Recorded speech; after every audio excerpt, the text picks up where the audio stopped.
Focus on fairness, on transparency, and getting answers. I mean, we're not playing hide and seek, I believe, but it seems like somebody is.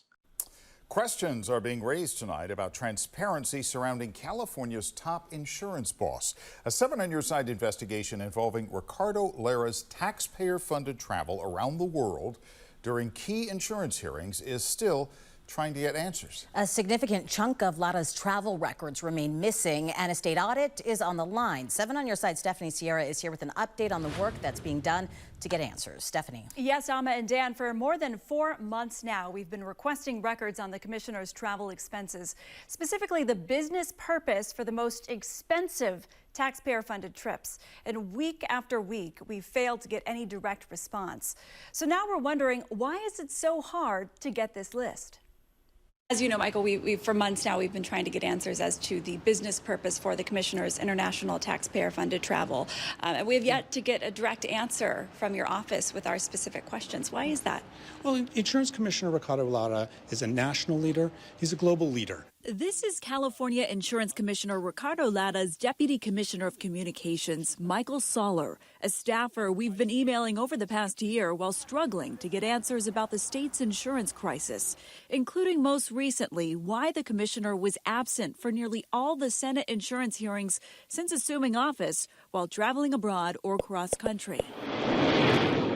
Or why the business purpose for nearly a dozen all-inclusive taxpayer-funded trips to places like Paris, Bogota, and reportedly Chile has yet to be made public. This was last month. So I'll provide you a complete list. Every single trip has a business purpose, and it's led to really having a full picture of what's happening. These are documents that are held within the department that should be easily accessible. I appreciate that, and we do take the process of transparency and public records really seriously. We want to make sure that we're answering a question. If we're not, I'll certainly follow up on that. We reached out not once, not twice, but 3 times since Soller said that. 2 weeks went by, no response. Earlier in the interview, I asked, 3 months ago we made this initial request and we never got that direct answer. Okay. Is there a reason for that?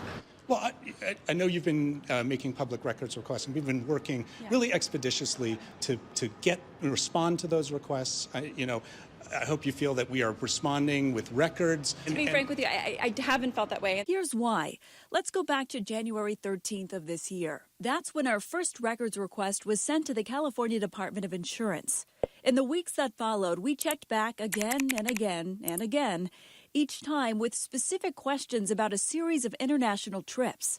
It was more than a month later when Michael Soller first responded, and instead of answering what the business purpose was for those trips or if any regulatory action came as a result, our team got an email of what appeared to be a copy and paste of the commissioner's bio.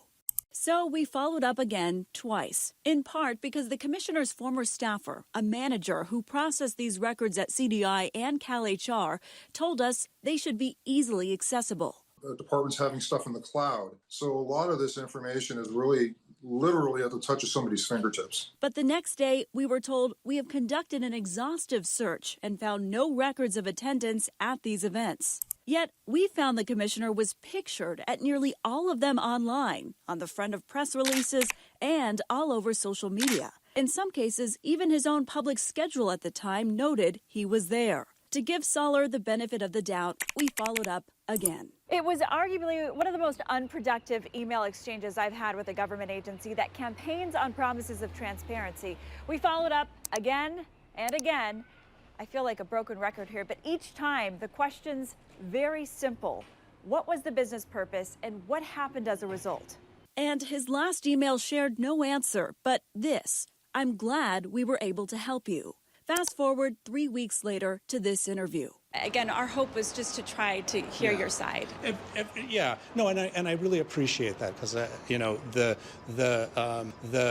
going to get back to you with information about all the folks he's met with here in California, because that's what's driving the changes. We never got that. Yet, he did say, every trip has an important business purpose. 15 days since this interview, we got a response from Soller asking for an email of the trips requested, a list we've already provided 4 times. Instead of identifying the business purpose for these trips, he wrote, Commissioner Ricardo Lara has taken a groundbreaking approach to the role of insurance commissioner. going on to say he's meeting the moment. The detailed email failed to provide any specific regulatory action that came from these trips. It's hard to believe if there's documentation that these trips took place, we know they did. What's the issue? I mean, we're not playing hide and seek, I believe, but it seems like somebody is. We also have a significant chunk of records that are missing from our initial request. Okay. Is that something you can help us with?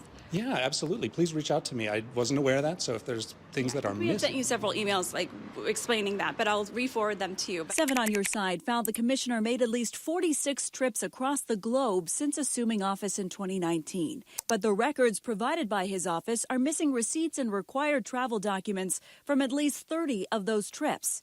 State law, specifically Cal-HR, requires a rigorous process to get taxpayer-funded out-of-country travel approved, including a series of forms that look like this, where the mission-critical purpose needs to be identified. After our first story aired, we requested those forms again. But I just want to be able to hear that from you, if that is something you could prioritize for us. Oh, absolutely. Yeah, please reach out to me. Again, we take this records request, very seriously. We have a team that works on that, so I can follow up.